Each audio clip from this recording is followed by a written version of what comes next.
Olá, boa noite, pessoal.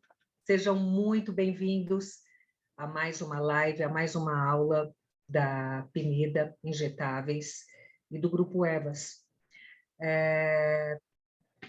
Parabenizo a todos que estão aqui, que se inscreveram, porque essa aula é de extrema importância. Essa aula fala de dor, e eu convidei um especialista em dor para falar disso, para discutir dor com vocês e como ele trata a dor. Mas, acima de tudo, lembrando, né, de que todas as doenças que nos acometem começam por uma inflamação. Então, diante de tudo aquilo que a gente sabe hoje, a nível de medicina integrativa, e de extrema importância tratar dor, porque dor significa inflamação, né? E nós vamos ter, então, uma pessoa extremamente importante aqui, Dr. Osmel Mayol, que gostaria que abrisse a sua tela, né? Muito boa noite, doutor Osmel. É um prazer enorme ter você aqui, né? Uma pessoa que veio de Caruaru para estar aqui conosco, né? E está aqui do meu lado, inclusive, né? Eu tive o privilégio de ter doutor Osmel hoje aqui comigo na Pineda para dar essa aula a vocês. Doutor Osmel pós-graduado em reumatologia pela Universidade Cândido Mendes. Ele é pós-graduado em dor pelo Hospital Israelita Albert Einstein. É membro da Sociedade Brasileira de Reumatologia. É membro da Sociedade Brasileira de Estudos da Dor. É membro da Associação Internacional para Estudos da Dor e é sócio-diretor do Núcleo de Medicina Integrativa de Dor e Envelhecimento Saudável. Muito bem-vindo, doutor Osmel. Tenho um prazer enorme de ter você aqui e eu tenho certeza que você tem muito a contribuir para todos nós, profissionais da saúde, com a sua experiência nessa área. Por favor. Oi, boa noite, Mari, boa noite, pessoal que está nos assistindo. É um prazer imenso estar aqui com vocês hoje, de poder compartilhar com vocês essa troca de experiência, humildes conhecimentos e o principal, que esses conhecimentos, essa troca de experiência seja frutífera para vocês levarem saúde para seus pacientes. É o intuito aqui hoje, vai ser uma conversa informal, todos nós temos alguma coisa que aportar. A dor é um sintoma cardinal presente em quase 40%, 50% da população mundial, e cada dia tem estudos novos que vêm se aprofundando e avançando no que se trata relativo à dor. Então, vai ser justamente isso, uma troca de experiência. Eu vou tentar passar o que eu faço na minha prática diária, o que eu faço no meu dia a dia, e os resultados que tem tido isso para meus pacientes. Basicamente é isso, pessoal. Fiquem à vontade de mandar suas perguntas no final, tentarei responder dentro da medida do possível. Exatamente. Doutor Osmel, eu vou deixá-lo na câmera, eu vou apagar a minha câmera e vou deixá-lo à vontade para fazer a apresentação. E, pessoal, como o doutor Osmel disse, coloquem no chat todas as perguntas, as dúvidas de vocês. Daqui uma hora e meia, nós estaremos, então, fazendo perguntas e respostas para esclarecimento, tá bem? Só vou compartilhar aqui minha tela com vocês para dar início à apresentação.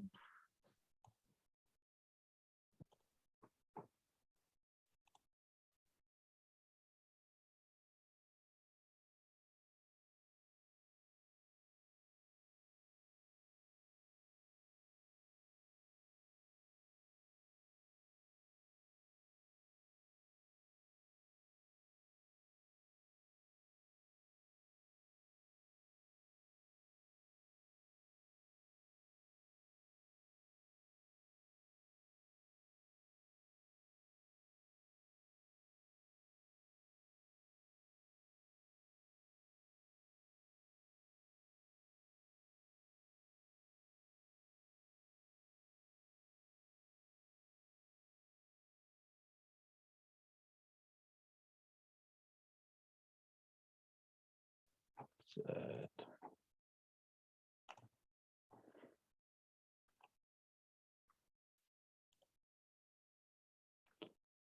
Então, basicamente, a gente vai falar hoje sobre dores crônicas, como identificá-las e como tratá-las. Marilei já me apresentou, meu nome é o Dr. Osmel Maior, sou pós-graduado em reumatologia, com graduação pelo Hospital Israelita Albert Einstein, e sócio-diretor do Núcleo de Medicina Integrativa da Dor e Envelhecimento Saudável no MIDES, membro da Sociedade Brasileira de Reumatologia e de Estudo da Dor, e membro da Associação Internacional para Estudo da Dor, IASP. Os tópicos de hoje, que a gente vai tratar hoje. Basicamente, definição da dor, com fisiologia, tipos, classificações, opções de tratamento para dor crônica, um tema muito importante que é dor no pós-Covid, o que sabemos atualmente, e as terapias injetáveis no tratamento da dor. Entre elas, a deficiência mitocondrial, moduladores, hormônio D, etc. Vai ser uma troca de experiência bem interessante. Gente, o que é dor? Qual é a definição da dor? É uma experiência sensitiva e emocional, desagradável associada ou semelhante àquela associada a uma lesão tecidual real ou potencial. Esse é o conceito da dor da IASP, Associação Internacional de Estudo da Dor, de 1979. Em 2018, a IASP provocou uma força-tarefa multinacional composta por 14 profissionais, justamente para ver se esse conceito de dor era mantido ou eles reforçavam ou recomendavam uma definição nova. E, logo de uma longa discussão, essa força-tarefa recomendou manter a definição de dor, sendo que foi complementada por 6 notas explicativas. Nota número 1, a dor é sempre uma experiência pessoal, é influenciada em graus variáveis e fatores biológicos, psicológicos e sociais. Dor e nocicepção são fenômenos diferentes. A dor não pode ser determinada exclusivamente pela atividade dos neurônios sensitivos. Através das suas experiências de vida, as pessoas aprendem o conceito de dor. O relato de uma pessoa sobre uma experiência de dor deve ser sempre respeitado. Embora a dor geralmente cumpra um papel adaptativo, ela pode ter efeitos adversos na função e no bem-estar social e psicológico. E a descrição verbal é apenas um dos vários comportamentos para expressar a dor. A incapacidade de comunicação não invalida a possibilidade de um ser humano ou animal sentir dor. Falando basicamente das pessoas que têm problemas os mudos, que não conseguem falar, mas conseguem comunicar e conseguem sentir dor. Experiência da dor. 3 sistemas interagem normalmente para produzir dor. Número 1, sensorial discriminativo. Número 2, motivacional ou afetivo. E número 3, cognitivo ou avaliativo. O sensorial é o sistema que fornece as informações sobre esse processo, ou seja, a força, a intensidade, qualidade e aspectos temporal e espacial. Motivacional, o inspirador, é o sistema que determina a abordagem afetiva do indivíduo, e cognitiva, o sistema de aprendizado, que se rige basicamente pelo comportamento em relação à experiência de dor. Ela pode bloquear, modular e aumentar essa percepção à dor. Mas na frente a gente vai falar sobre esses 3 sistemas aqui. As categorias de dor. Existe uma dor somatogênica, é a dor que geralmente tem uma causa conhecida, localizada no tecido no corpo, que pode ser dor nociceptiva ou dor neuropática. A dor nociceptiva, você vai ter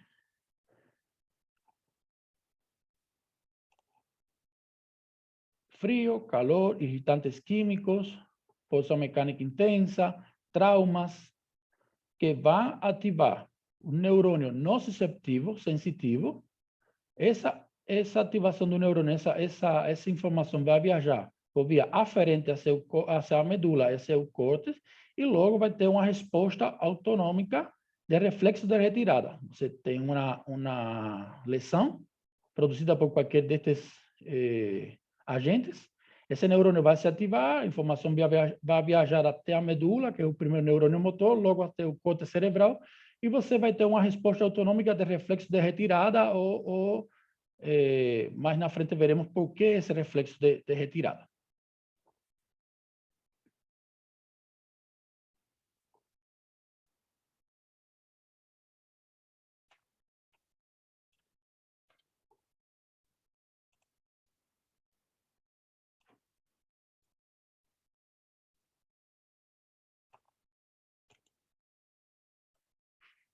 A dor neuropática existe ausência de reflexos, ou seja, você tem uma lesão neurológica periférica, vai ativar os mesmos neurônios, mesmo neurônio nociceptivo, a dor vai viajar até a lesão, até a medula espinal, logo até o corte cerebral, e vai ter uma dor espontânea com uma hipersensibilidade dolorosa.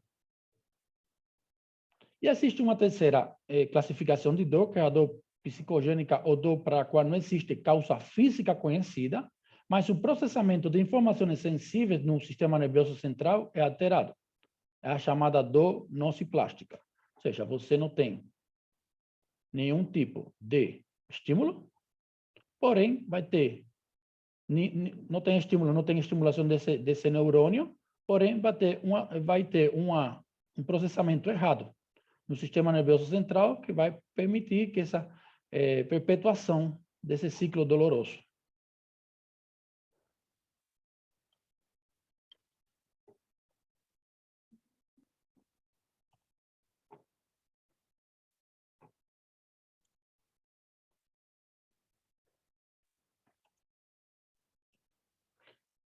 Os mecanismos periféricos da dor, eles estão dados por quê? Você vai ter uma lesão tecidual. Essa lesão tecidual vai ativar os nociceptores.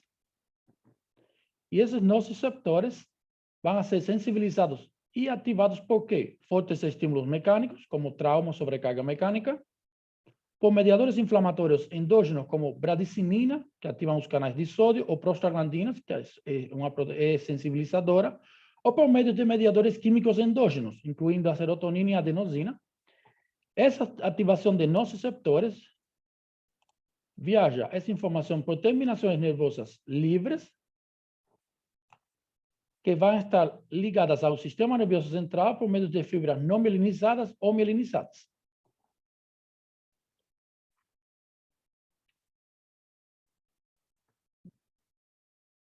Basicamente, o que acontece com esses mecanismos periféricos? Duas substâncias químicas ativadoras são particularmente importantes para a geração de dor muscular, o ATP e os prótons, principalmente hidrogênio. Estas moléculas receptoras são proteínas de canal que atravessam a membrana de terminação nervosa e permitem principalmente que os íons de sódio entrem no neurônio. Esses íons de sódio vão induzir a uma hiperexcitação neuronal. Ainda nos mecanismos periféricos, os nociceptores musculares contêm neuropeptídeos, como a substância P e o peptídeo relacionado ao gene da calcitonina, o CGRP. Ele vai, uma vez liberados, tanto a substância P quanto o CGRP, eles vão produzir um edema local com dilatação dos vasos sanguíneos, que por sua vez vai alterar essa microcirculação, aumento de neuropeptídeos e prostaglandinas BK e E2. Essas duas substâncias ativadoras aumentam a sensibilidade dos nociceptores a estímulos externos, provocando uma sensibilização periférica. Ou seja, uma hiperalgesia primária, que não é mais que uma diminuição do limiar da dor e um aumento da dor percebida no local. Esse conceito de hiperalgesia, a gente daqui a pouco, a gente vai profundizar nele. Entre os mecanismos do sistema nervoso central, você tem o quê? Geralmente, a sensibilização central corresponde a uma modificação no estado funcional dos neurônios e das vias nociceptivas por todo o neuroeixo, causada pelo aumento da excitabilidade da membrana, da eficiência sináptica ou pela redução da inibição sobre esse sistema. Ou seja, você tem uma sensibilização central quando tem um aumento de neurônios, quando todas as vias nociceptivas do neuroeixo estão alteradas, quando tem uma hiperexcitabilidade da membrana ou quando essa membrana tem uma eficiência sináptica reduzida ou diminuída.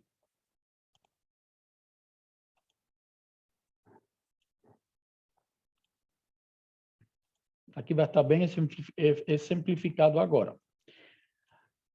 Na dor crônica acontece o quê? Tem um aumento de neurônios. Esse aumento de neurônios vai produzir uma hiperestabilidade dos neurônios sensoriais da medula espinal. O glutamato vai presente aqui, ele vai se unir a esses receptores NMDA e AMPA. E a substância P vai se juntar a esse receptor aqui, NK1, os receptores de neurocinina 1, fazendo com que essas liberações sustentadas de glutamato, substância P, e o peptídeo do gene relacionado à calcitonina, levam a quê? A uma despolarização da membrana plasmática, forçando a que esse íon magnésio, que fica acoplado aqui no receptor NMDA, ele deixa o polo do receptor. Esse glutamato, que fica aqui, ocasionando essa despolarização da membrana, se liga, então, a esse receptor, permitindo a entrada de uma maior entrada de cálcio, um maior influxo de cálcio. Esse influxo da grande quantidade de íons de cálcio vai ativar numerosas vias intracelulares que contribuem para uma manutenção da sensibilização central. Então, isso aqui vira um fenômeno, um ciclo vicioso. Tem uma despolarização da membrana, o glutamato, junto com a substância P e o CGRP, vai despolarizar cada vez mais a membrana e vai permitir a entrada de cada vez mais cálcio. O cálcio entrando, ele vai ativar numerosas vias intracelulares e fica se perpetuando essa questão de sensibilização central.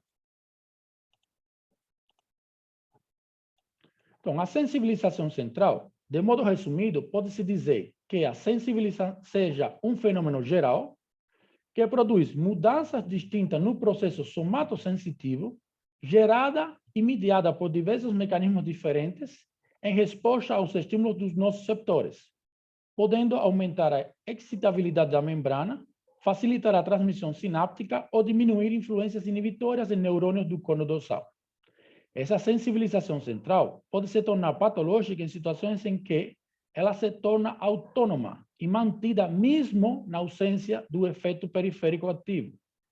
E essa sensibilização central representa não só um estado em que a dor pode ser desencadeada por estímulos menos intensos, a hiperalgesia que a gente estava falando, mas também quando pode ser mantida mesmo na ausência de um estímulo doloroso, a alodínia. Esses dois conceitos, gravem esses dois conceitos que são muito importantes, vão ser muito importantes para nossa explicação da aula de hoje. Hiperalgesia e alodínia. Pronto. Nesse gráfico está muito bem explicado. O que é a alodínia? A alodínia não é mais que a percepção de um estímulo não doloroso como doloroso. Ou seja, você não tem um estímulo doloroso, porém, devido a essa sensibilização central, você sente um estímulo que não deveria causar dor, por exemplo, tomar um banho, água do chuveiro, vestir uma roupa, o toque da pele por uma pena, fenômenos que são diários no dia a dia, que não deveriam causar dor. O paciente refere que tem uma dor, uma queimação no corpo, o fenômeno de alodínia. E o fenômeno de hiperalgesia é o aumento exagerado ou prolongado de um estímulo que causa dor. Ou seja, você tem um estímulo que normalmente deveria desencadear uma resposta fisiológica, e esse estímulo no paciente afetado com sensibilização central vai causar uma hiperestimulação desses neurônios e vai desencadear esse fenômeno de hiperalgesia.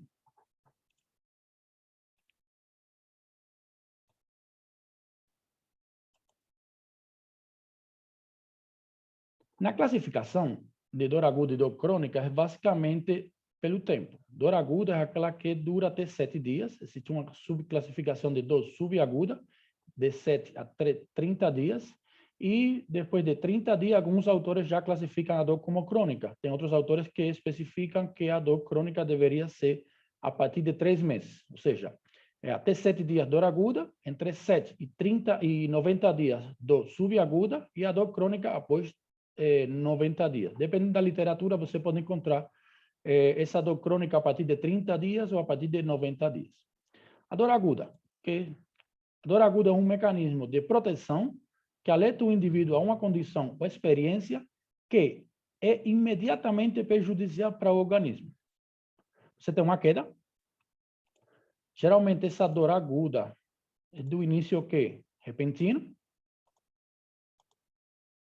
Como você consegue aliviar essa dor aguda? Esse tipo de dor, ela mobiliza o indivíduo para uma ação imediata, para o alívio da dor. E depois que os mediadores químicos estimulam os nociceptores, como a gente falou lá na sensibilização periférica, depois que esses mediadores químicos estimulam os nociceptores, eles são removidos. Você pode ter uma resposta psicológica e comportamental, dado que você pode sentir medo, sensação geral de desconforto, mal-estar, ansiedade.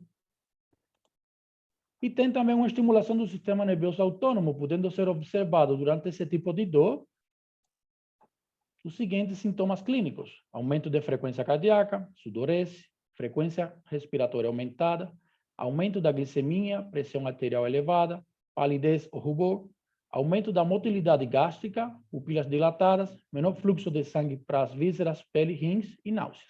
Ou seja, tudo é desenhado para que você tenha uma experiência, seja, que você faça esse mecanismo de proteção. Por isso, justamente, a classificação da dor aguda é até 7 dias. Já na dor crônica,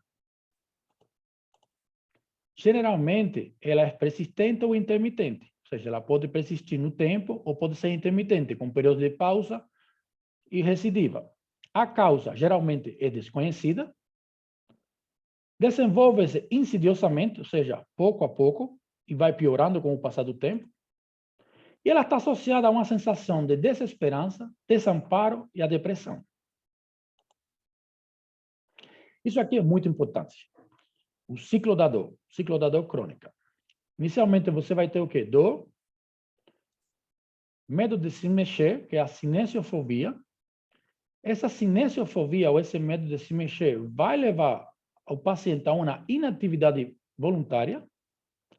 Junto com essa inatividade voluntária, vai estar presentes sintomas de ansiedade.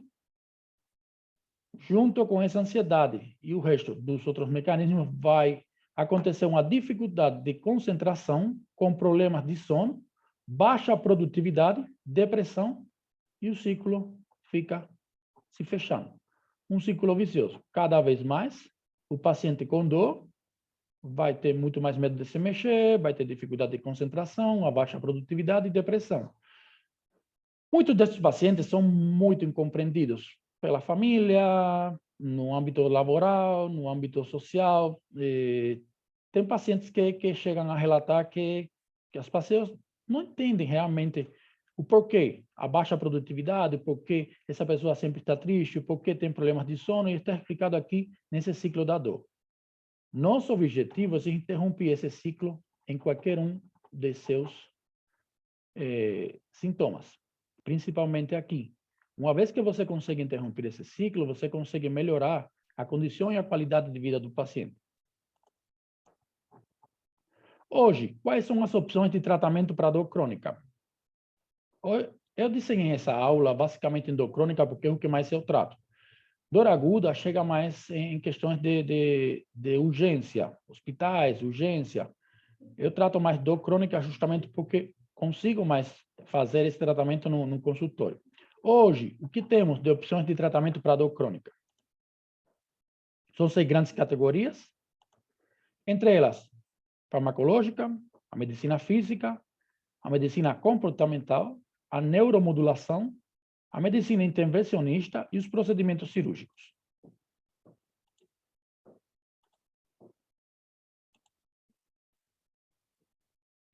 Dentro dessas opções de tratamento para dor crônica, o que é que funciona? O que tem resultados positivos?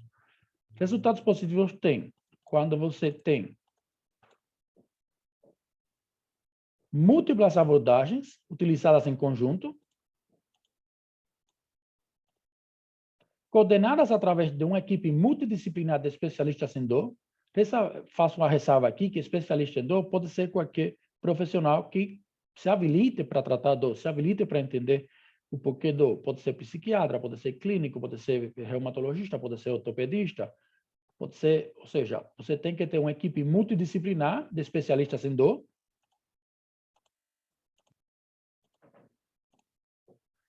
E a medicação não deve ser o único foco desse tratamento, mas deve ser usado quando necessário, em conjunto com outras modalidades de tratamento para atingir metas.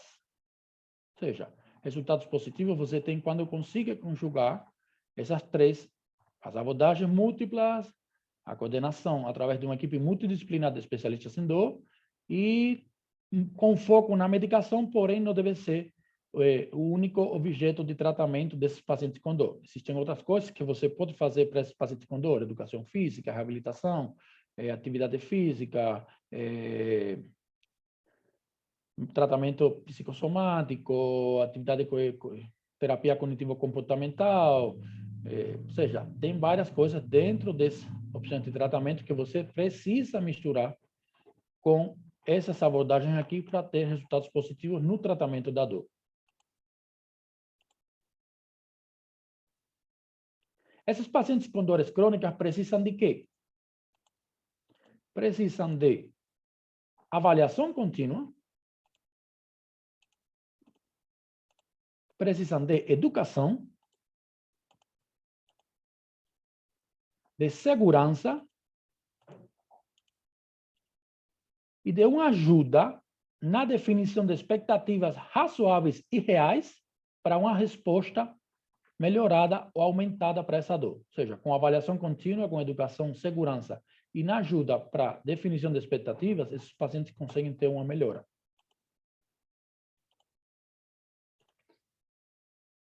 Gente, isso aqui é talvez um dos slides mais importantes da aula.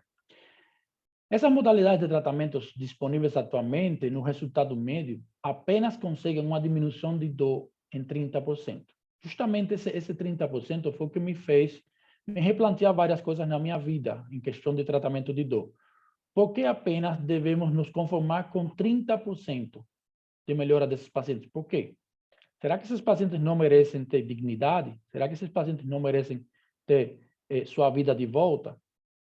Ou seja, esse 30%, pelo menos para mim, é insuficiente, ou era insuficiente, antes de eu procurar ou conhecer terapias alternativas dentro do tratamento da dor, que a gente vai comentar mais na frente.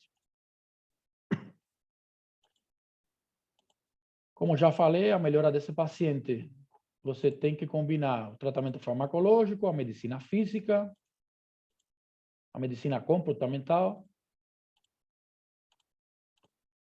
a neuromodulação, a medicina intervencionista, quando puder e tiver algum centro de medicina intervencionista perto para poder fazer neuroablação, uma série de procedimentos intervencionistas da dor, e os procedimentos cirúrgicos. Quando combinado, esses 6 tipos de tratamento, você tem uma diminuição no paciente com dor. Mas nem sempre você consegue. Farmacológico é o que mais se trata hoje em dia. Medicina física está tendo um aumento significativo. Medicina comportamental também. Neuromodulação são nos grandes centros. Cidades pequenas não conseguem neuromodulação. Medicina intervencionista, do mesmo jeito. Cidades pequenas, cidades do interior, não conseguem ter um grupo de medicina intervencionista. Porque, além de ser caro, tem que ter profissionais preparados e qualificados para isso. E procedimentos cirúrgicos, do mesmo jeito. Então, você tem uma parcela importante da população que tem apenas esses 3 itens de aqui, e esses 3 ficam deficitários. Ou seja, esse 30%, façam as contas, vira 15%. Então, se 30% é insuficiente, imagina 15%.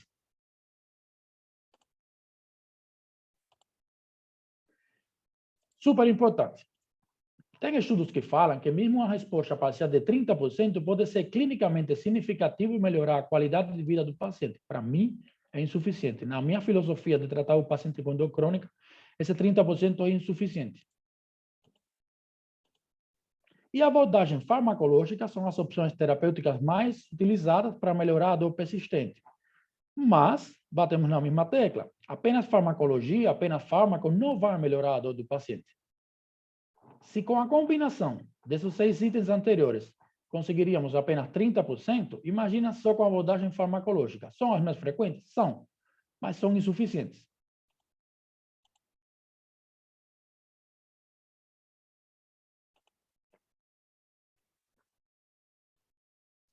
Quais são as principais categorias de agentes farmacológicos que hoje temos disponíveis para o manejo da dor?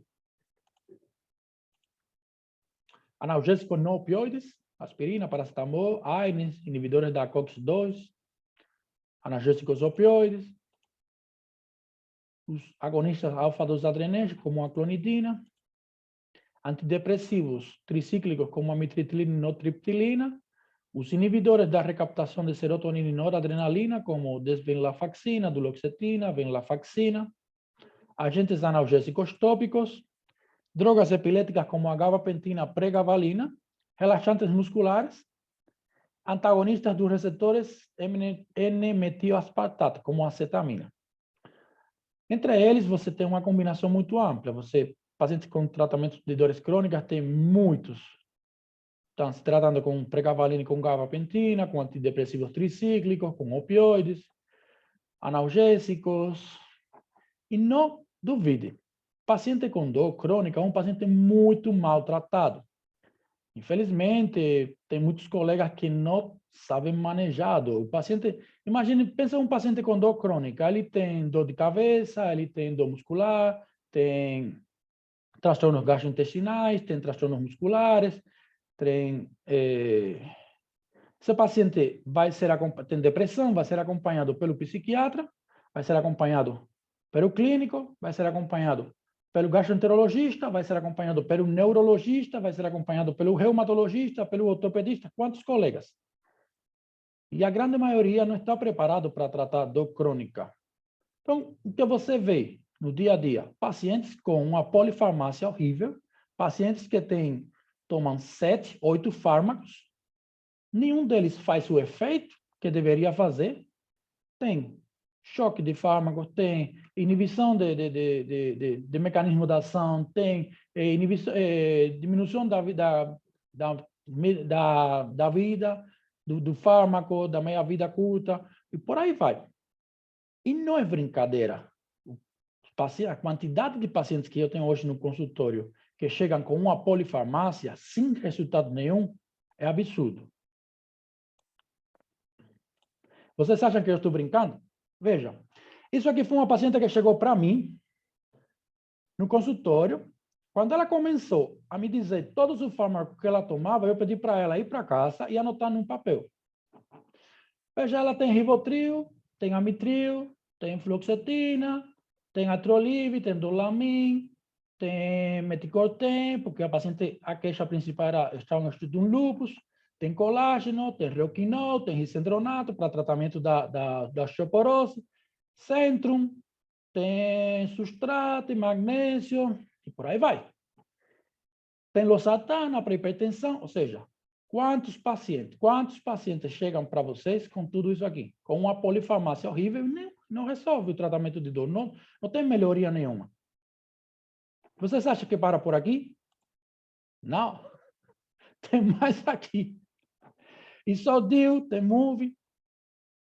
Realmente, isso aqui me chamou a atenção. Essa foi a paciente com mais remédios eu vi na minha vida. Eu perguntei para ela, uma senhora já de idade, que se tomava tudo isso aqui, ela respondeu que sim, tem remédios aqui que são tomados de 6 em 6 horas, de 8 em 8 horas, de 12 em 12 horas. Quantos remédios essa paciente tem que tomar ao dia? Como está o processo de motilidade intestinal dessa paciente? A desbiose dessa paciente. Vocês acham que essa paciente iria melhorar com essa polifarmácia aqui? Infelizmente, o que mais abunda hoje, o que mais temos no mercado é justamente uma polifarmácia. Pacientes que tomam 300 remédios e não tem melhora nenhuma.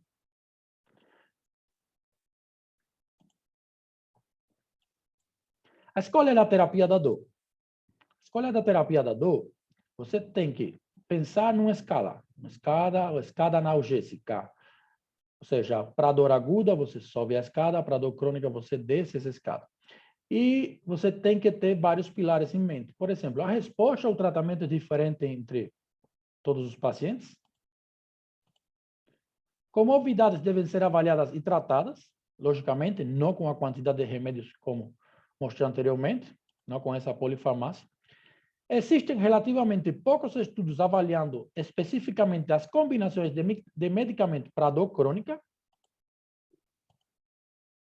Uma abordagem que utiliza combinações de drogas com alvos diferentes pode resultar em uma analgesia melhorada e com menos efeitos colaterais, já que as doses mais baixas de cada fármaco podem ser utilizadas.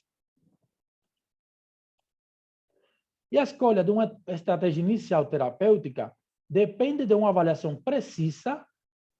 Aí você vai avaliar causa da dor, tipo da dor, síndrome da dor crônica e, muito importante, a dor neuropática deve ser distinguida da dor nociceptiva.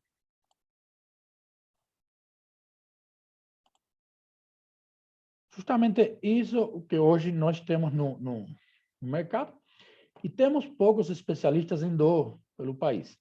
Ou seja, o paciente termina sendo tratado por um N número de especialistas que não conseguem fazer isso aqui. Ou seja, não conseguem entender que o tratamento é diferente em indivíduos, que as comorbidades devem ser avaliadas e tratadas, sim, mas não com polifarmácia. Que tem que ter uma combinação daqueles itens que falamos anteriormente para a melhora do paciente, não apenas abordagem farmacológica.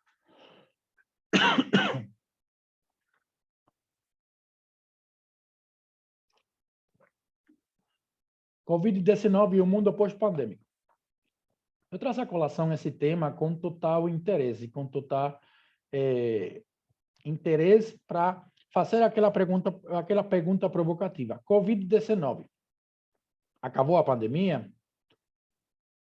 O que está acontecendo com os pacientes que tiveram Covid-19?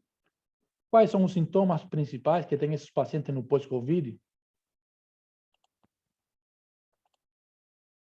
Bom, pouco mais de 2 anos depois do início da pandemia, está claro que os problemas não terminam.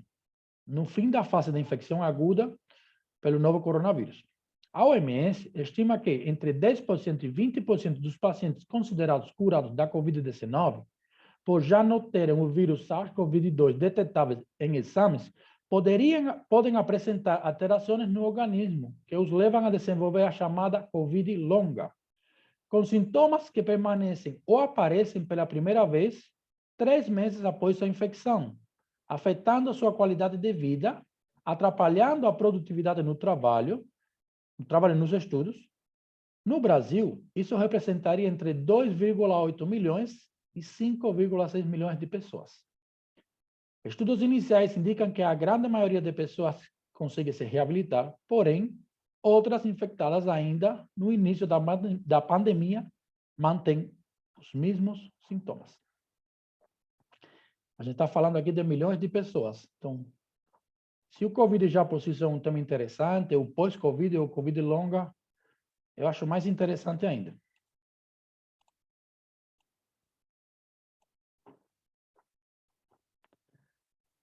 Essa meta-análise de mais de 50 efeitos ao longo prazo do Covid-19 foi uma revisão sistemática que veio para um pouco iluminar essa questão de Covid longa.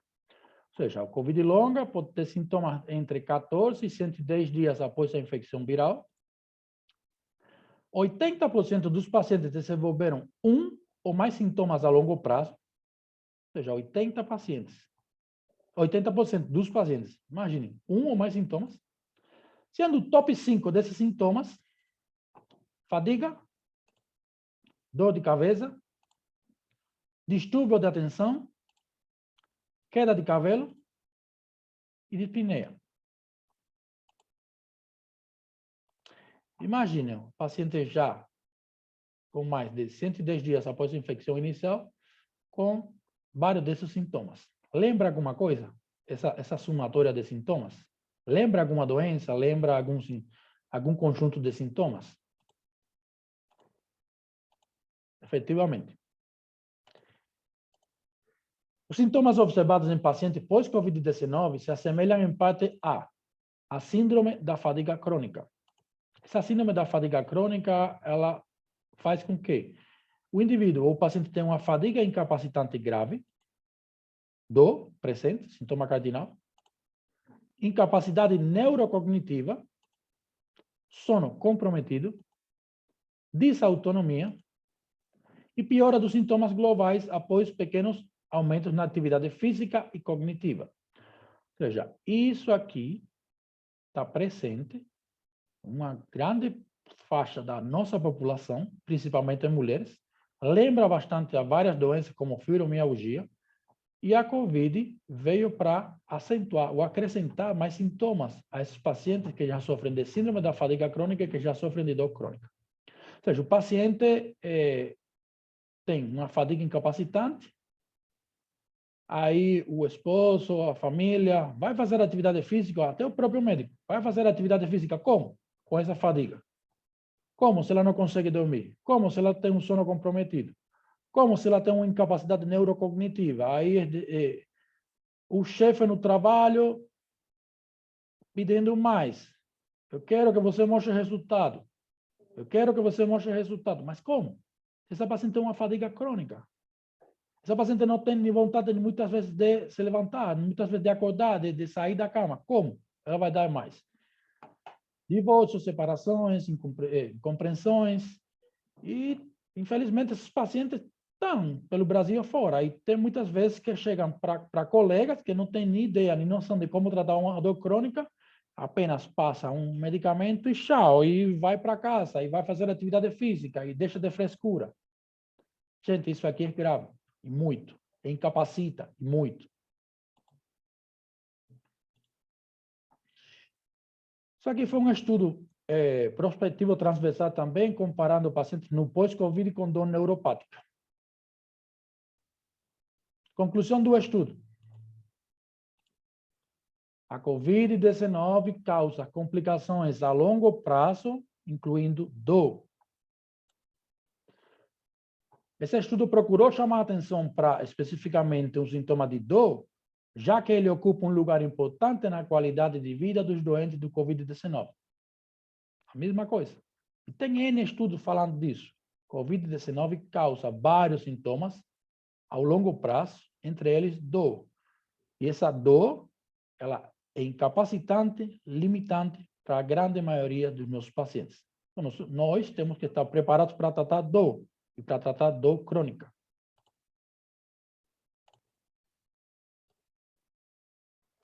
Eu escolhi a fibromialgia para exemplificar a questão de dor crônica. Por quê?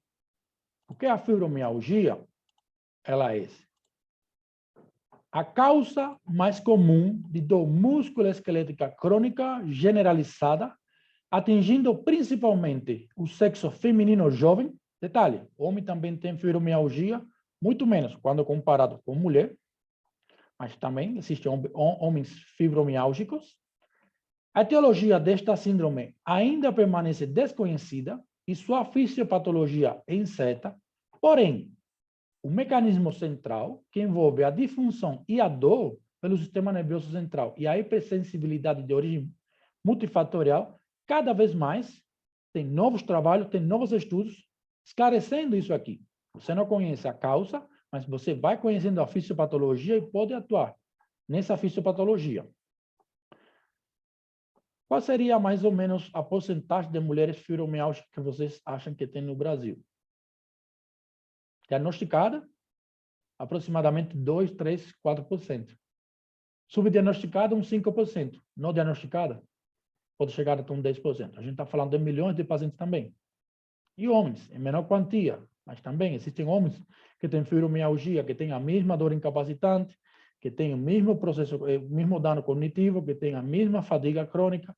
E o homem, supostamente, hoje em dia, não. Mas tem famílias que dependem basicamente do trabalho do homem. Imagina um homem com fibromialgia. Qual o sustento que ele vai levar para sua casa, para seus filhos? Ele vai dar de comer o quê?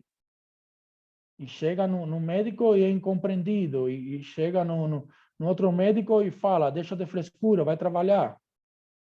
Isso aqui é um problema muito importante. Muito, muito importante. Hoje, saber tratar dor crônica, eu acredito que seja um plus. E cada vez mais vai fazer mais diferença na vida de milhões de brasileiros. O que acontece na fibromialgia? Em sentido geral, você vai ter uma inibição de norepinefrina, serotonina, dopamina. Ou seja, você vai ter um desbalanço entre substâncias que aumentam a sensibilidade à dor e substâncias analgésicas. Essas substâncias analgésicas aqui vão estar deprimidas, e essas substâncias aqui que aumentam a sensibilidade à dor vão estar aumentadas. Olha aqui. Novamente. Quem está por aqui? Substância P. Glutamato. Serotonina. Ou seja, você tem um desbalanço. Esses inibidores aqui, como norepinefrina, a dopamina, os receptores opioides, estão diminuindo, e essas daqui vão estar aumentadas.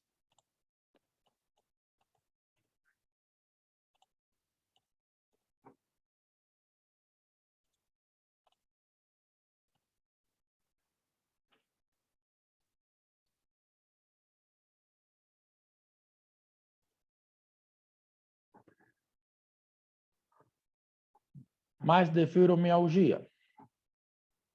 Você tem uma deficiência na analgesia, por diminuição dos níveis de neurotransmissores, e uma resposta nociceptiva atenuada, e tem uma hiperalgesia. Por quê? Porque tem um incremento dos níveis de neurotransmissores. Veja, você tem uma deficiência da analgesia, você tem uma dor em excesso, inclusive com estímulos que não deveriam desencadear dor, inclusive com aqueles processos com ausência de dor. Lembra que a gente conversou sobre alodínia e hiperalgesia? Pronto, está presente aqui.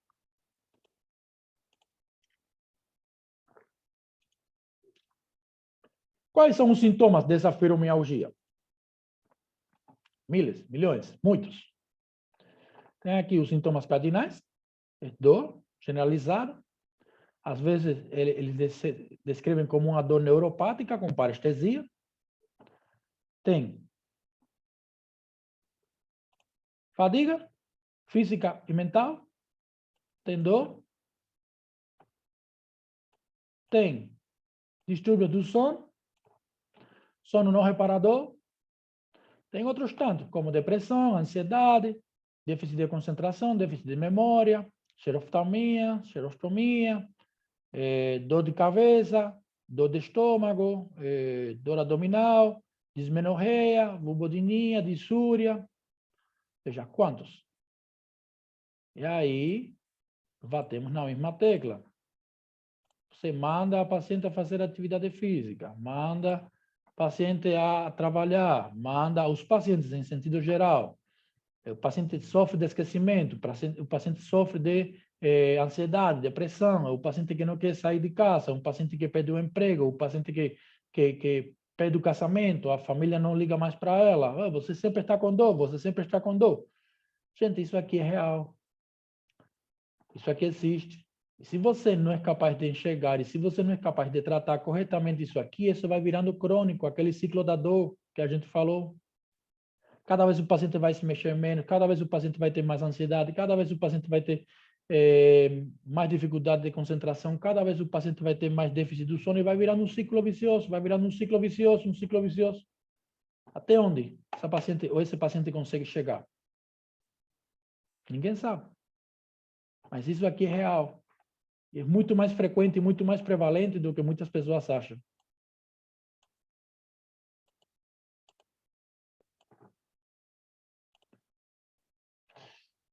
Vejam aqui. Sintomatologia. Dor, fadiga, parestesia, depressão, alterações do sistema nervoso central, alterações do sistema nervoso autonômico, alterações de neurotransmissores, de hormônio, alterações, ou seja, condições psiquiátricas, estresse.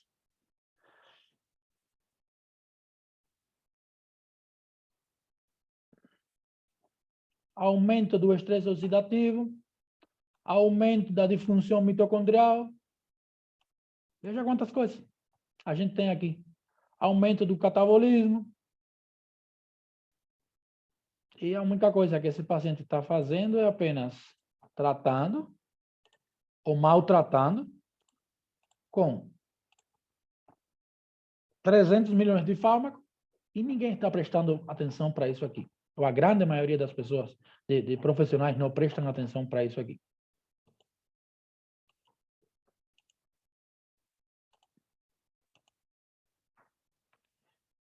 Tratamento. O que temos hoje? Fluoxetina, amitriptilina, pregabalina, gabapentina, ciclobenzaprina, tramadol, paracetamol, zolpidem, quetiapina, canabinoides. A única coisa que está aprovado pela FDA, duloxetina e o milnacipran.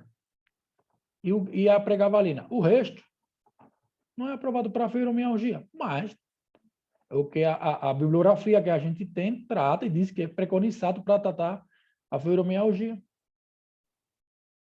Ou a dor crônica, em sentido geral. Trouxe a colação à fibromialgia porque a doença musculoesquelética é mais prevalente, como eu já falei. Mas tudo isso aqui está presente hoje, são as diferentes classes terapêuticas para tratamento da fibromialgia. Afortunadamente, tem estudos que falam o seguinte: o tratamento farmacológico por si só é insuficiente para a grande maioria dos pacientes que sofrem de fibromialgia. E você vê Brasil afora, isso aqui. Você vê Brasil afora, milhões e milhões de pacientes sendo tratados apenas com isso aqui. Só tratamento farmacológico e maltratado.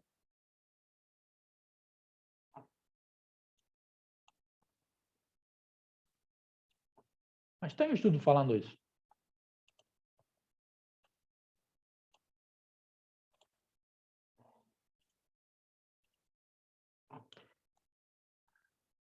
Bom, dentro das vantagens de terapêuticas injetáveis, a gente vai falar a continuação, justamente para ajudar ou para auxiliar o tratamento das dores crônicas, estão as seguintes vantagens e desvantagens.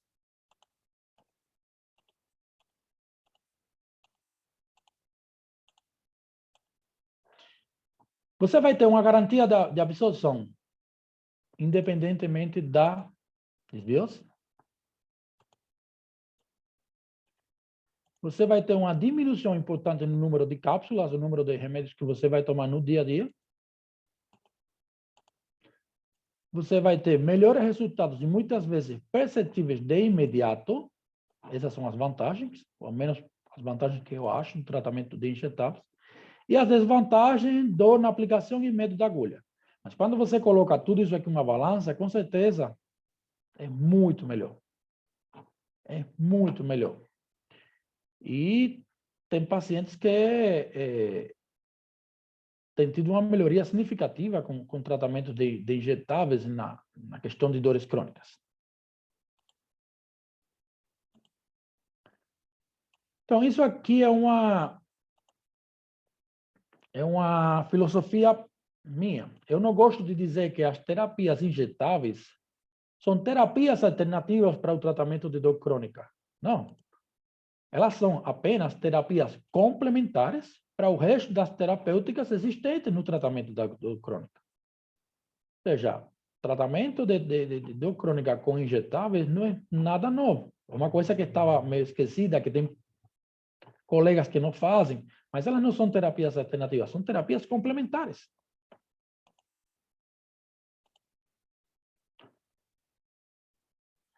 Então, como eu pretendo conduzir daqui para frente a discussão? Eu trouxe para vocês uma série de artigos que a gente vai...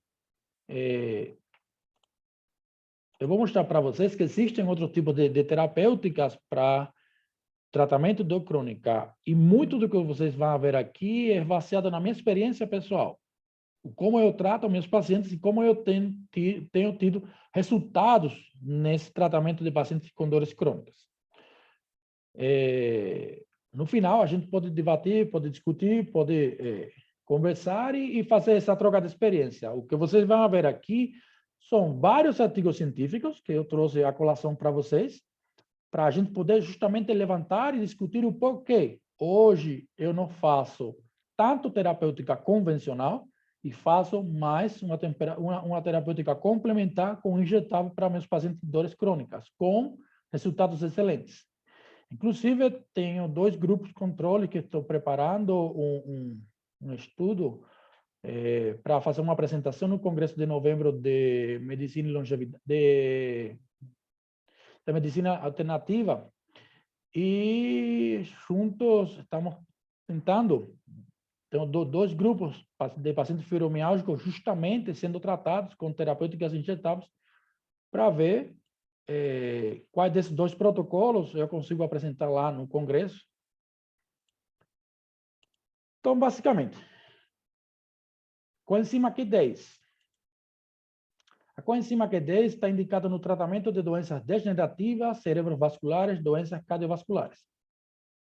Ela auxilia na memória, energia, disposição, prevenção e manutenção dos quadros de fibromialgia, Alzheimer, mal de Parkinson e doenças neurodegenerativas. Ela é um potente antioxidante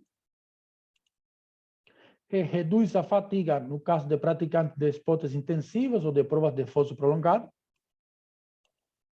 Atua como energético ao nível das mitocôndrias e protege a saúde cardiovascular em geral e o bom funcionamento celular.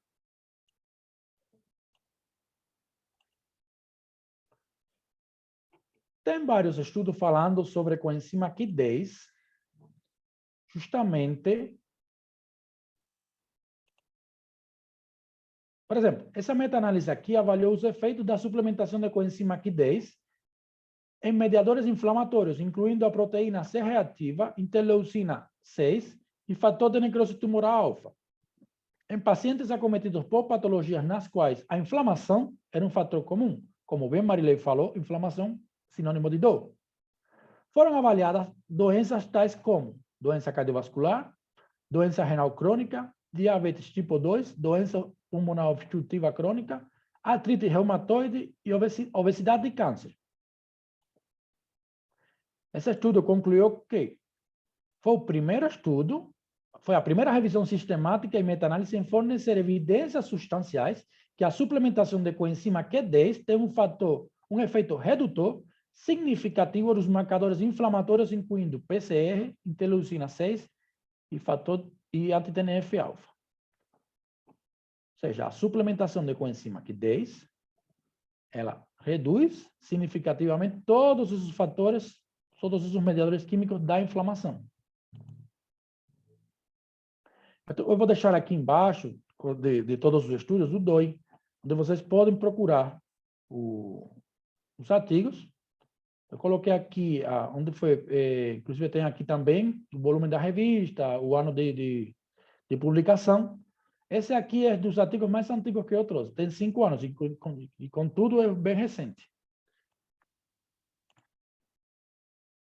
Esse outro estudo aqui é bem interessante, porque ele conclui que preparações lipossomadas ou por via sublingual não melhoram a absorção.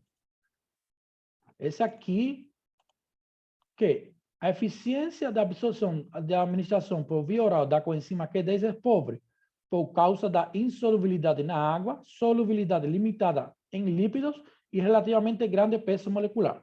Esse estudo aqui, os 2, eu trouxe a colação, porque tem muitas pessoas que costumam suplementar coenzima Q10 no seu paciente em preparados, ou seja, por via oral. E os 2 estudos demonstram que a absorção por via oral da coenzima Q10 é pobre, baixíssima. Aproximadamente, menos do 3% da administração por via oral é absorvida. Então, é o chamado cocô caro. Você costuma suplementar seu paciente com coenzima Q10 por via oral, menos do 3% dessa administração por via oral é absorvida. Ou seja, você tem gastando dinheiro, é o chamado cocô caro.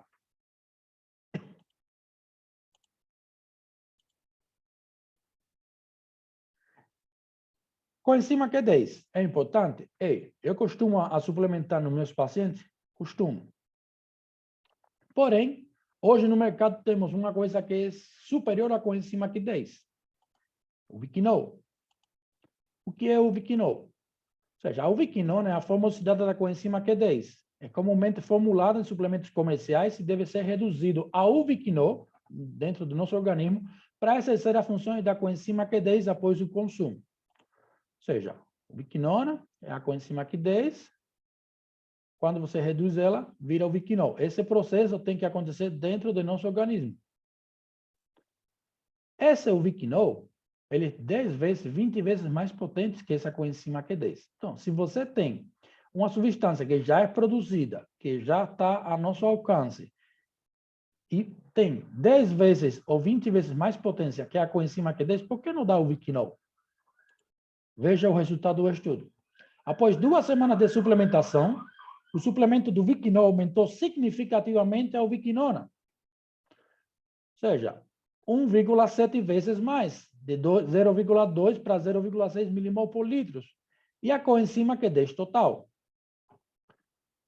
foi aumentada 1,5 vezes mais, de 1,3 para 3,4 milimol por litro. Ou seja, se você já tem hoje o ubiquinol, acredito que não seja necessário você dar coenzima Q10, só se você não tiver à sua disposição o ubiquinol. Mas estudos recentes falam que o ubiquinol é 10 vezes mais potente, ou seja,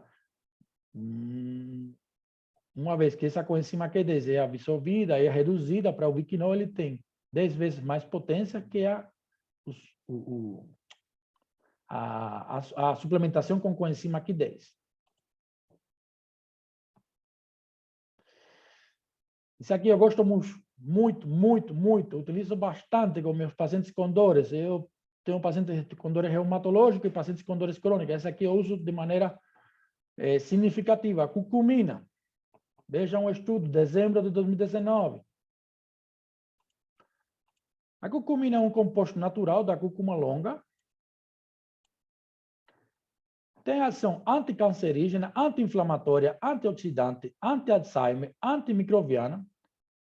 Possui efeitos nefroprotetores, hepatoprotetores, neuroprotetores, antirreumáticos e cardioprotetores. No entanto, sua baixa solubilidade aquosa inibe a biodisponibilidade oral. Além disso, a curcumina pode ser metabolizada rapidamente pelo trato gastrointestinal, o que também pode resultar em baixa disponibilidade oral. O que significa isso? Tem muitos pacientes muitos colegas dando curcumina por via oral. 50 miligramas de curcumina. Não vou falar aqui em classe farmacológica, em nomes de remédios.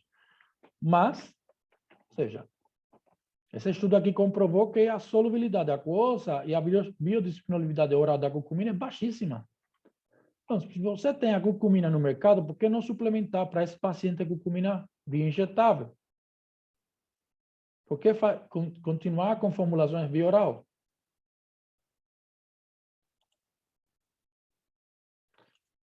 Mais da coenzima Q10.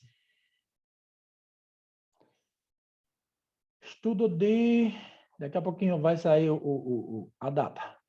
O efeito da suplementação dietética da coenzima Q10+, NADH, na percepção da fadiga e qualidade de vida relacionada à saúde em indivíduos com encefalomielite miálgica, síndrome da fadiga crônica de novo, um estudo prospectivo randomizado duplo cego controlado por placebo. Veja. A coenzima Q10 e a forma reduzida do NAD, a nicotinamida adenina nucleotídeo, são componentes-chave para a cadeia de transporte de elétrons responsáveis pela produção de ATP mitocondrial. Ela vai diminuir a geração de radicais livres e, em sua forma reduzidas, atuam como poderosos antioxidantes. Fortes evidências sugerem que a disfunção mitocondrial e o imunometabolismo perturbado e o aumento do estresse oxidativo desempenham um papel fundamental na patogênese de inúmeras doenças. Conclusões do estudo. É o primeiro estudo em avaliar os efeitos da suplementação oral com coenzima Q10 mais NADH, administrada a um número de pacientes substanciais. Nossos achados sugerem que, ao longo de um período de 2 meses, essa combinação é potencialmente eficaz na redução de Fadiga cognitiva. Na percepção geral de quê? A fadiga. Melhorando os índices de qualidade de vida em pacientes com encefalomielite e com síndrome da fadiga crônica. O estudo mostra que a coenzima Q10 e o NADH podem ser co-administrados em segurança em pacientes com síndrome da fadiga crônica e encefalomielite e também são bem tolerados nas dosagens indicadas. Um efeito terapêutico também foi demonstrado na qualidade de quê? Do sono, dentro do grupo experimental. Ou seja, você está suplementando NADH junto com coenzima Q10 e eu atreveria até a falar mais. Não precisa suplementar coenzima Q10, pode suplementar o Biquinol direto com NADH e vai aumentar. Ou seja, vai reduzir a fadiga cognitiva, vai reduzir a fadiga em sentido geral, vai aumentar a qualidade do sono, ou seja, vai diminuir a dor. Por que não começar a tratar nossos pacientes com isso aqui? Por que não deixar de fazer mais do que está, mais do mesmo? Aquelas medicações, vai fazer atividade física e o paciente com uma disfunção mitocondrial enorme, sem produção de ATP, como vai fazer atividade física? Como vai conseguir ter rendimento no trabalho? Como vai conseguir ter uma vida melhor? Gente, tudo isso aqui está perto de nós, tudo isso aqui você consegue trazer para seu paciente e trazer uma qualidade de vida melhor, dar dignidade para esse paciente. Olha a data do estudo, 30 de julho de 2021. Faz um ano desse estudo aqui.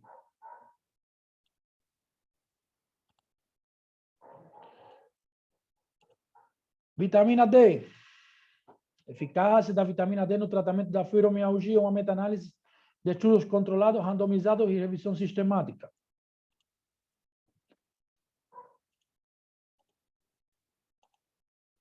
Cinco estudos, incluindo 315 participantes, foram identificados. Esses estudos descobriram que a vitamina D foi eficaz na redução das dores do questionário de impacto da fibromialgia em comparação com os grupos controles, com diferenças significativas. Mesma coisa, tem vitamina D, tem coenzima Q10, tem o Biquinol, tem a curcumina. E a gente está falando de estudos muito recentes. Maio de 2022.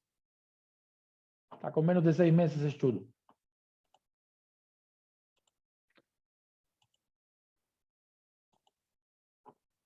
O mesmo estudo, uma revisão da literatura. Essa revisão foi desde 1 de janeiro de 1990 até 10 de julho de 2022, com um total de 434 estudos. Conclusão do estudo.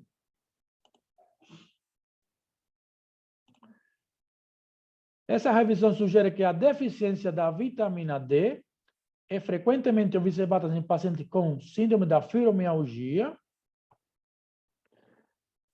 e a suplementação da vitamina D pode ser proposta para reduzir dor musculoesquelética e melhorar a qualidade de vida dos pacientes.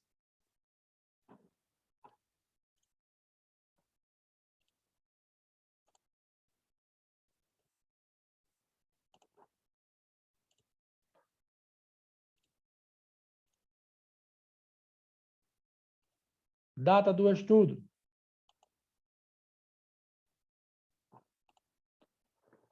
22 de julho de 2022. Esse estudo aqui tem quê? Tem um mês, desde que foi publicado. Um mês. Ele está falando de coisas novas, e tem vários estudos novos, mas que reforçam cada vez mais. E tem outro tipo de terapêutica que você pode fazer, terapêutica convencional, com complementar, com terapêutica injetável.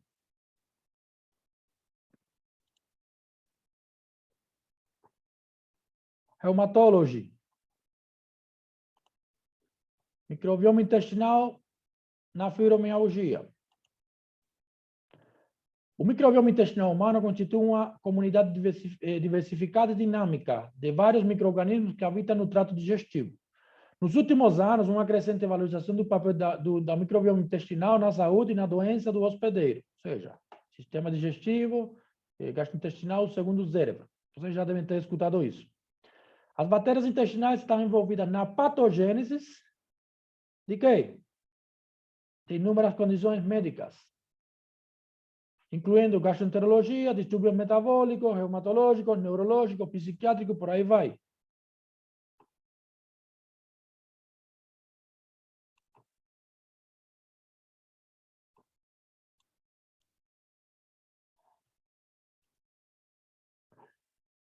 Recentemente, estão aumentando as evidências de que as bactérias intestinais também podem desempenhar um papel na dor crônica, e especificamente na fibromialgia. A composição da comunidade bacteriana intestinal é alterada em indivíduos fibromiálgicos, com uma abundância alterada de um pequeno subconjunto de espécies de bactérias. Então, se isso está aqui, e tem uma ampla gama de estudos crescentes sobre fibromialgia e microbioma intestinal, esse estudo é de janeiro e fevereiro de 2020, porque não dá para o paciente probiótico.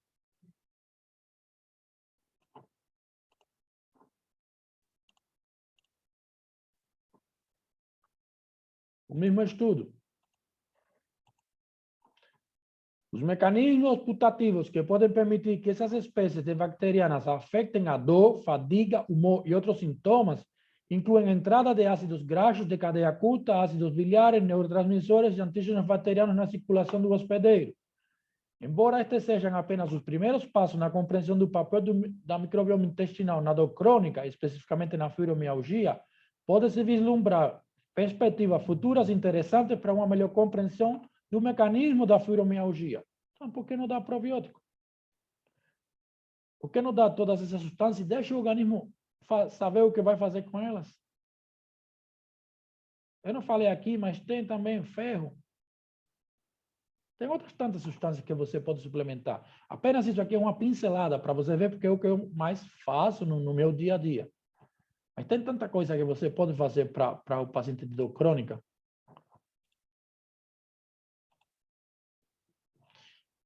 Como eu manejo o estresse mitocondrial, que é um dos fatores fundamentais na produção de dor crônica.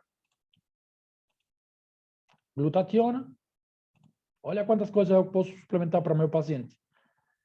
Carnitina, NADH, ácido alfa-lipoico, coenzima Q10 e ubiquinol, curcumina, baicalina, não falei da baicalina, mas é fundamental, gosto demais da baicalina, derribose, metilformina, resveratrol, aminoácidos, minerais, selênio. Veja, tudo isso aqui você pode dar para seu paciente. Existe receita de bolo? Não, não existe receita de bolo. Você tem que avaliar muito bem seu paciente e fazer um protocolo montado em cima das necessidades desse paciente. Exames são fundamentais, qualidade de vida, procurando a qualidade de vida desse paciente, não é para suplementar tudo isso aqui no paciente. Não, mas sair feito doido dando. O doutor Osmel falou que ele dá tudo isso aqui, bora agora. Não, não funciona desse jeito. Você tem que fazer um estudo para tratar ele como uma pessoa única. Como eu manejo a inflamação? Vitamina D, vitamina K2, vitamina A e vitamina E, baicalina novamente, curcumina novamente, ômega 3, progesterona. A gente não falou aqui de progesterona e testosterona e os outros hormônios, mas são muito importantes também. Isso vai ser tema de outra aula. DEA, pignogenol, quercetina, vitamina C. Ou seja, você tem hoje milhões de jeitos diferentes de tratar um paciente, não apenas com medicamentos, com fármaco, com aquela velha tradição de atividade física, fármaco e esperar que o paciente melhore o 30% apenas. Não, não se conforme com isso. Procure sempre a melhora do seu paciente, procure ter empatia com o seu paciente. Isso aqui é fundamental. Você devolve a vontade do paciente de viver. Vamos quase terminando. Como estão as energias aí? Está todo mundo aí ou estão assistindo? Começou o jogo ainda não, né? 9h30 que começa o jogo do São Paulo hoje. Gente, eu queria roubar mais uns 10 minutinhos de vocês e queria trazer algumas considerações que eu acho bem pertinentes. Estamos quase finalizando a aula já. E no tratamento das dores crônicas, a gente sempre tem que procurar vários pilares de saúde que são bem importantes para nossos pacientes. Entre eles, sono, melhoria do sono é fundamental.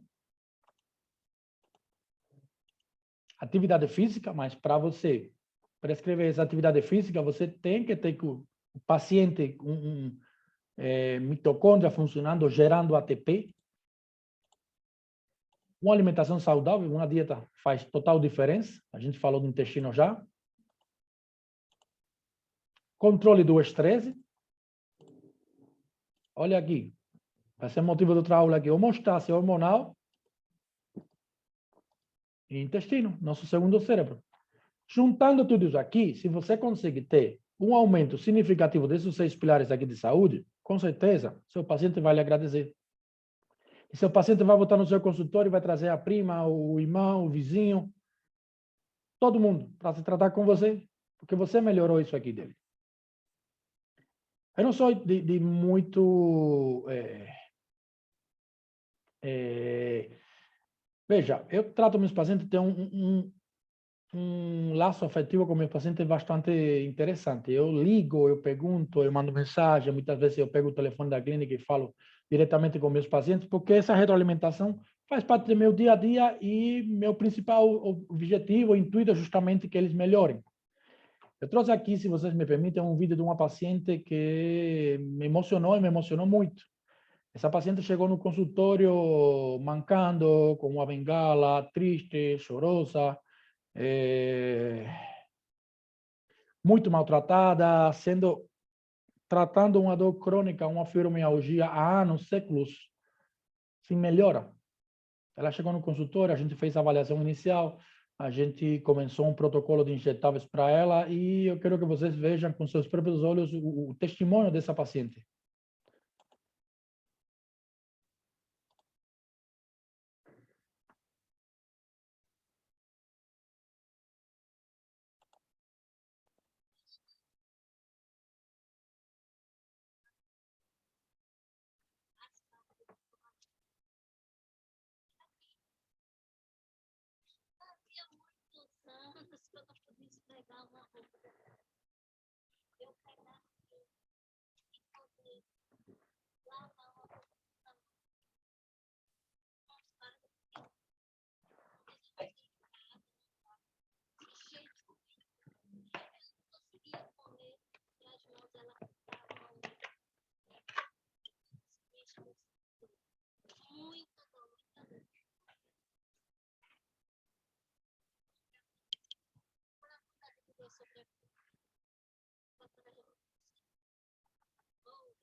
Doutor Osmel?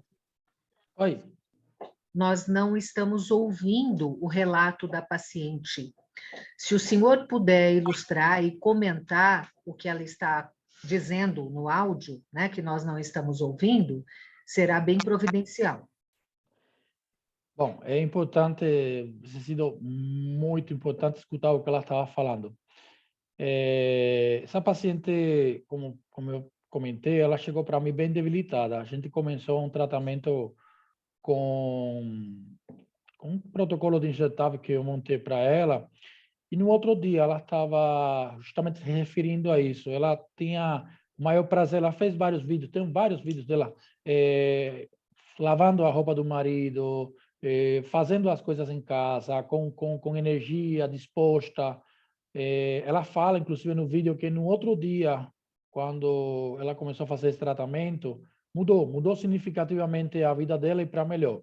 E tem uma coisa no vídeo que me emociona muito, é que ela fala que você me devolveu a dignidade, você me devolveu aquela vontade de viver, de eu ser útil para mim como mulher, de ser útil para meus filhos, de ser útil no meu casamento, de ser útil, seja, eu me emociono muito, porque realmente é interessante, é muito satisfatório receber esse tipo de comunicação. Justamente eu peço isso para meus pacientes, que compartilhem suas experiências com outros pacientes. A gente tem um grupo de pacientes fibromialgicos, que tem pacientes do Brasil todo.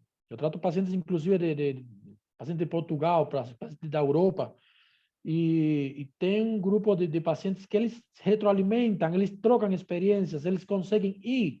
O exemplo de um é capaz de entusiasmar todo o grupo. Eu trabalho também com um aplicativo de fibromialgia que faz total diferença para eles, ensina como a questão do sono, ou seja, é significativo para mim como ser humano ver esse tipo de pacientes com uma melhora significativa e como ela vem comentando no vídeo, voltar a viver, ter dignidade novamente dentro da sua vida. É muito, muito significativo. Estamos quase concluindo já e eu queria deixar aqui algumas pinceladas, alguns conselhos que eu tenho muito presentes e queria passar para vocês na hora de tratar um paciente com dor crônica. Gente, a origem da dor, o local da dor, a época em que ela surgiu na vida do seu paciente, importa.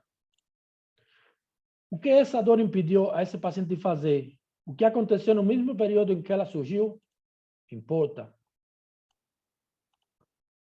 Entender a maneira como o paciente lida com a dor, o que essa dor gera nele, as memórias que surgem, as emoções que aparecem e o que seu paciente pensa sobre ela podem ajudar a lidar melhor com os dias difíceis, porque nem todo é dia bom no tratamento de dor. Conhecer a história do paciente, olhar com compaixão e fazer ele entender esse processo é um passo na autoaceitação.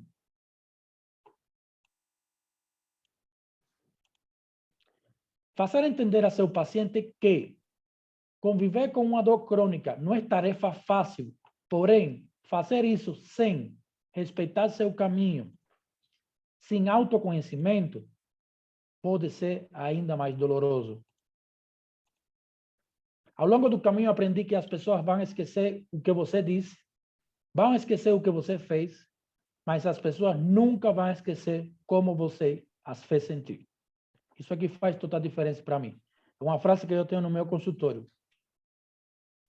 Eu queria colocar aqui também, queria compartilhar com vocês, a gente está com a NUMIDS lá no Nordeste, um núcleo de medicina integrativa da dor e de longevidade saudável, e queria mostrar aqui para vocês algumas fotos da clínica, como está ficando linda, como está ficando luxuosa, no sentido de ter muito conhecimento e muito amor envolvido ali para tratar do melhor jeito possível aos nossos pacientes. Essa recepção da clínica, no MIDES, o Núcleo de Medicina Integrativa da Dor e Envelhecimento Saudável. É um espaço que foi pensado e trazido aqui com muito amor, nossa sala de procedimentos.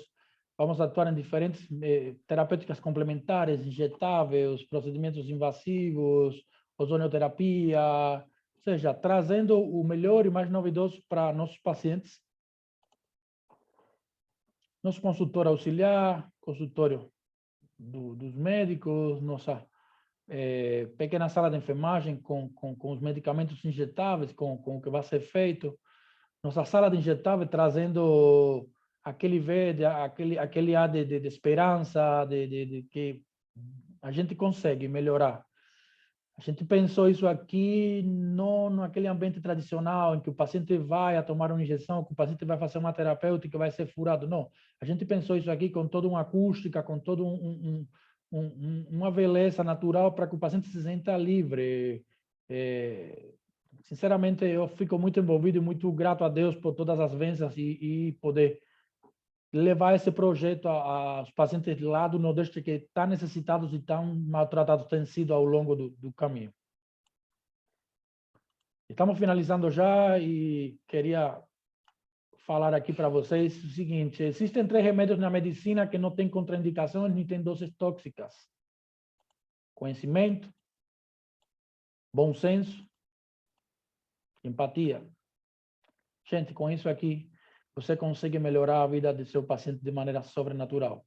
Empatia, se coloque no lugar do seu paciente, bom senso e conhecimento. Procure sempre. Muito obrigado. Aqui estou deixando minhas redes sociais, estou deixando o número do WhatsApp. Se tiverem alguma dúvida, eu puder esclarecer, meu e-mail. Muito obrigado a todos pela presença. Hoje foi apenas a primeira aula, apenas pincelada sobre dor crônica, para colocar aquele bichinho em vocês e trazer um pouco da minha experiência, trazer um pouco do meu dia a dia, trazer um pouco do que eu faço para justamente tratar esses pacientes, justamente para conseguir devolver um pouco de dignidade, devolver um pouco de vida a esses pacientes que tanto sofrem com dores crônicas. Marília, com você agora. Estou esperando ansiosamente as perguntas aqui para interagir com os convidados e poder responder o máximo possível. Um forte abraço a todos. Fico aqui para responder as perguntas. Claro.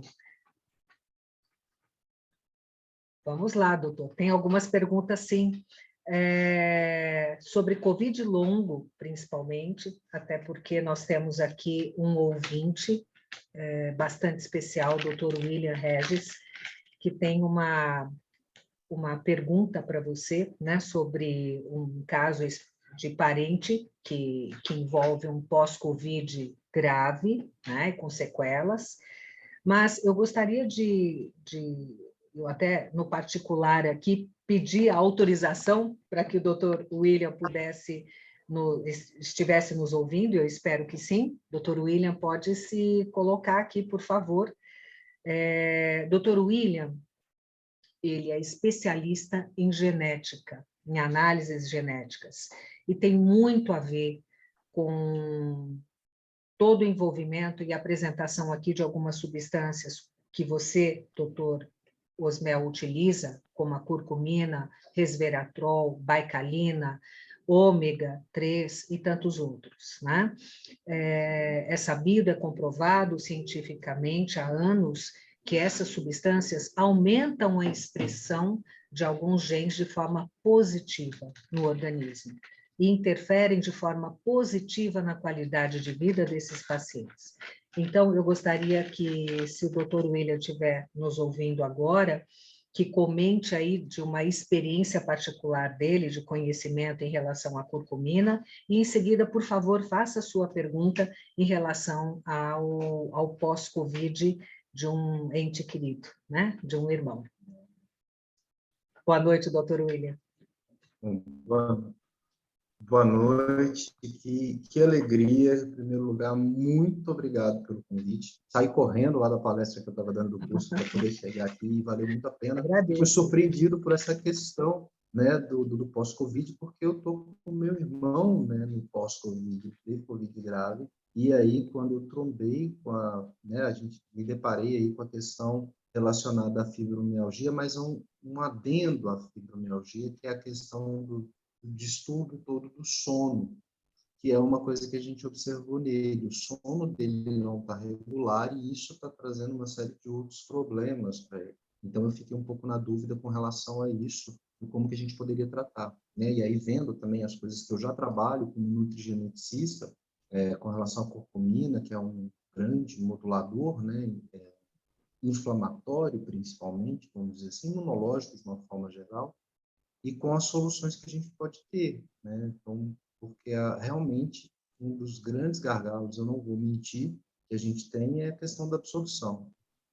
E ela, como um grande modulador de fatores de transcrição, principalmente os responsivos ao estresse oxidativo, genes importantes, como o NRF, genes, né, moduladores, como as interleucinas 1 e L-beta, IL-6, IL-12. Então, eu fiquei muito feliz, porque eu não só me assustei, mas também falei, poxa, eu posso realmente utilizar aí algumas alternativas na modulação desses genes do meu irmão.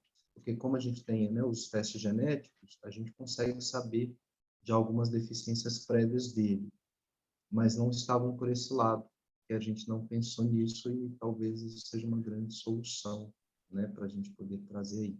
Mas eu queria ouvir mais o doutor na questão do sono, do quanto que isso pode estar relacionado aí. Fiquei muito na dúvida com relação se eu fiz o caminho certo, né, o raciocínio certo de pensar nesse distúrbio de sono dele, nessa dificuldade que ele está em dormir ou manter um sono reparador com o pós-Covid. Eu realmente não tinha associado isso ainda. Se eu estou certo em fazer isso. Doutor, primeiramente, boa noite, muito obrigado pela sua presença. E você está com a faca e o queijo na mão, amigo. Você está Exato. com o Try to Target, você está com o alvo. Você vai chegar lá no coisa genética que eu não consigo fazer para meu paciente, mas você pode. Você pode estudar justamente esses genes que estão envolvidos na fisiopatologia da fibromialgia ou na dor crônica e ver se tem algum tipo de alteração. O que eu tenho visto na minha experiência em relação a sono? Geralmente, quando o paciente é suplementado, geralmente quando o paciente tem uma melhora nos seus níveis de ATP, nos seus níveis de energia, a diminuição da fadiga, ele consegue começar a dormir melhor. E esse sono consegue ser reparador. Quando você consegue suplementar esse paciente, quando esse paciente tem os níveis de energia suficientes para ele conseguir praticar atividade física, com a atividade física são liberadas endorfinas, são liberados diferentes tipos de mediadores químicos que intervêm justamente nessa questão do sono. Tem pacientes que você, infelizmente, tem que continuar com a terapêutica oral para indutor do sono, tem que fazer polissonografia, estudo do sono, e ver em que está lesado, por assim chamar, essa questão do sono. Hoje, a higiene do sono é praticamente uma especialidade. Mas com essa visão de medicina complementar, de medicina alternativa, você consegue melhorar muito a questão do sono dos pacientes. Eu deixei aqui meu contato, peço que você trocar uma figurinha no privado e tentar fazer o melhor para seu irmão. Eu fico aqui à disposição, fico Poxa, aberto agradeço muitíssimo. a, a trocar figurinhas. A gente nunca sabe tudo e todo conhecimento é bem-vindo. Mas você está com a faca e o queijo na mão, meu amigo. Genética hoje vai ser a medicina do futuro. Eu particularmente sou suspeito, né, para falar da genética, mas é muito integrado, né? A gente precisa do ambiente, dessa informação epigenética que você trouxe, porque às vezes a minha insegurança era sempre assim: se o paciente não tem muito uma predisposição genética ao estresse oxidativo, uma proteção antioxidante natural, eu ficava sempre com um certo medo de suplementar, até mesmo no consultório, como disse. Mas nesse caso, mesmo tendo essa informação genética de que ele não precisaria, eu acredito que isso possa ser viável como terapêutica dele, sim, ou de outros pacientes que estejam na mesma situação. Eu acredito que hoje todos que estão aqui e que atendem consultório têm ali casos de pós-Covid pela magnitude que foi a pandemia. E essa coisa casou muito bem com o que acontece com ele, né? Ele está dentro de tudo que você falou, ele não está conseguindo voltar a uma atividade física, acabou ganhando peso, e aí não tem realmente disposição pelo próprio talvez, né, toda a consequência ali, eu acho que deve ser multifatorial, mas o sono é o que chamou minha atenção, realmente. Eu te agradeço aí, vamos trocar figurinha sim. Obrigado. Vamos trocar figurinha assim e acredito que a gente consiga melhorar essa situação do seu irmão. Paciente, na minha experiência clínica, a grande maioria dos pacientes que têm transtorno do sono, ele tem outras coisas externas. Por exemplo, o paciente mexe muito no celular, não tem aquela, tem TV dentro do quarto, ele fica com luz ligada, ele não tem, ele não cumpre aquele ciclo circadiano da melatonina quando é secretada a partir de 9 horas da noite, ou seja, ele tem um nível de cortisol muito alto à noite e ele não tem esse ciclo circadiano dele, tem algum problema, mas a gente pode intervir e pode ter excelentes resultados. Vamos trocar figurinha assim no privado e a gente vai conversando sobre isso. Sim, vamos sim, com certeza. Obrigado mais uma vez, obrigado, Mandei, pela Agradeço. oportunidade aqui, pelo convite. E Eu que agradeço, estou doutor sempre William. aí à disposição, foi um prazer. Que bom. Mais uma pergunta, doutora Osmel, e até bastante relacionada aqui, da doutora Mara Lúcia. Covid longo, além do seu trabalho com dor, como trata a incapacitação neurocognitiva no pós-Covid longo? Eu falei disso na aula. Esta aula especificamente era baseada para dor, mas existem hoje várias substâncias que você consegue trabalhar essa incapacidade neurocognitiva. Tem pool de aminoácidos, tem blends, especificamente de injetável, falando, né? Tem blends de substâncias que você consegue suplementar, e não só para o COVID longo, para pacientes que têm Alzheimer, para pacientes que têm doenças neurodegenerativas. Eu tenho um amigo que ele eu trabalho também com terapias hormonais, e esse amigo meu, ele fez uma implantação de pellets, ou seja, o famoso chip de NADH. Uma paciente com Alzheimer, uma paciente com uma destruição importante de neurônios, com uma condição já avançada. O vídeo é impressionante de como foi a recuperação dessa paciente, até o tremor melhorou. Hoje a gente tem no mercado várias substâncias que conseguem se ajudar justamente a essa degeneração neurocognitiva e degeneração neuronal. Aqui na Pineda tem um pool neuronal que é muito bom, que a gente consegue suplementar nesses pacientes e tem tido bons resultados. Vou complementar, doutora Osmel. A própria substância que você tão bem explanou, o biquinol, tem trabalhos científicos belíssimos relatando a melhora da cognição. Então, além da ação antioxidante, da ação anti-inflamatória, bastante pertinente, né, eficiente, ele tem uma ação efetiva realmente nesse processo de neurocognição. E também as substâncias que você comentou, o próprio resveratrol, curcumina, resveratrol, estão totalmente relacionados a isso, né? Como bem disse também o pool cognitivo, teacrina, são substâncias realmente bastante promissoras aí e bem estudadas cientificamente e de uso por uma grande gama, né? Uma grande quantidade de profissionais hoje no Brasil todo. Vamos lá, mais uma pergunta do Dr. Francisco Alves. Quais motivos levam ao processo de fibromialgia estar relacionados mais à população feminina do que à masculina? Bom, Francisco, não sei se você viu, quando eu falei no slide da fibromialgia, a causa da fibromialgia é desconhecida. Não se tem hoje uma causa para você chamar de sua em questão de fibromialgia, ou seja, cai no campo do multifatorial. O que pode ser multifatorial? N coisas. O que tem se ao longo do tempo, a grande maioria das doenças reumáticas, a grande maioria das doenças que produzem dor ou inflamação, são muito mais prevalentes em mulheres. Eu imagino que a fibromialgia vai justamente por esse caminho. Questão de diminuição de mitocôndria, questão de massa muscular, questão de número de células, podem estar involucrados? Talvez, precisa de novos estudos para isso. A fibromialgia hoje tem uma causa desconhecida. O que você tem visto nos últimos anos é que os estudos da fisiopatologia têm sido alavancados e tem tido um aumento desse número de estudos que mostram a fisiopatologia. Você vai no trajeto, chega lá e consegue melhorar a qualidade de vida, consegue melhorar a qualidade do sono, consegue melhorar sintomas de depressão, consegue melhorar a questão da dor. Mas em si, a fibromialgia hoje tem uma causa desconhecida. Não tenho como saber, não tenho como te dizer hoje especificamente por quê. É mais acometidas em mulher que homem. O que tenho para te dizer é que é uma diferença significativa. Para cada 9 mulheres, tem um homem com fibromialgia. Os dados no Brasil e Brasil afora são alarmantes. É uma doença que fica muito subdiagnosticada, uma doença que fica muito subtratada.